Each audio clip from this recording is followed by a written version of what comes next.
The house on Briar Hill.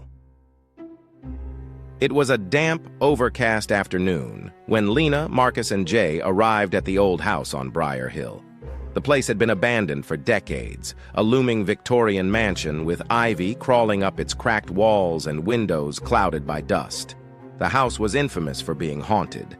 But the three friends, adventurous, skeptical, and curious, had decided to spend a day there to prove it was nothing more than local folklore. As they stepped inside, the air turned colder, the smell of mildew heavy in the air. The grand foyer was dim, lit only by the pale light slipping through the grimy windows. Above them, a chandelier hung crookedly, its crystals tinkling faintly, though there was no breeze. The house seemed to creak, groan, and whisper with every step they took. "Well, it's creepy, I'll give it that," Lena muttered, running her fingers along a dusty banister. Jay laughed, shaking his head. "This is all just atmosphere. No ghosts here, just the smell of mold." "Let's split up," Marcus suggested. "We'll explore different parts and meet back in the foyer after an hour. Get the full experience." Lena hesitated but nodded. Jay agreed, too, more excited about the adventure than he was scared. Lena went upstairs, her heart pounding as she explored the shadowy hallways and cracked doors. Marcus made his way to the basement, fascinated by the house's old architecture. Jay wandered into a large parlor on the ground floor, where the air felt heavier, as if it clung to him like wet fabric. The walls were lined with tall, faded portraits of stern-looking people from centuries past. One painting, in particular, caught his eye. It was of a young woman in a flowing, deep red gown, her face pale and somber, her dark eyes following him as he moved. There was something unsettling about her, something too lifelike. Jay stepped closer, examining the intricate details of the painting. Her eyes, which seemed so real, stared back at him with an intensity that made him shiver. He felt a chill crawl up his spine. Suddenly, the room grew darker. Jay turned toward the door, intending to leave, but found himself frozen in place. His legs wouldn't move.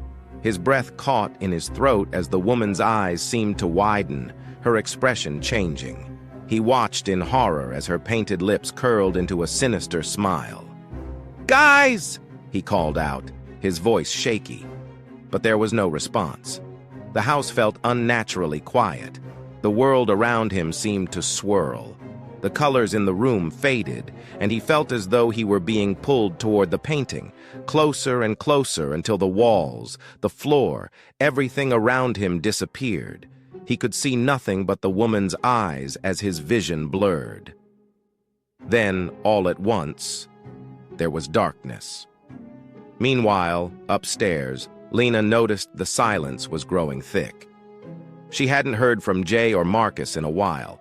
Her phone had no signal, and the house felt heavier, almost suffocating.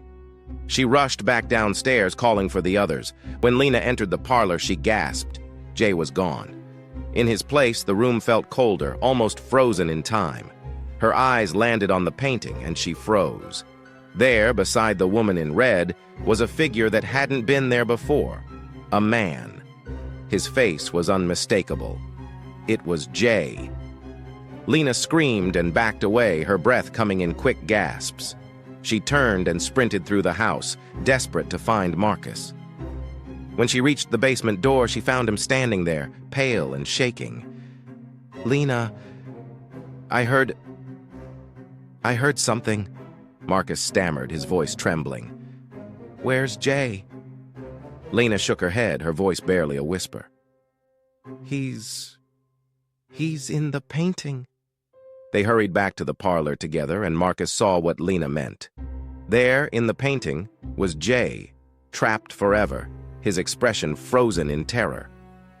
The woman in the red dress no longer looked at them. Her eyes were fixed on Jay, her smile wider than ever.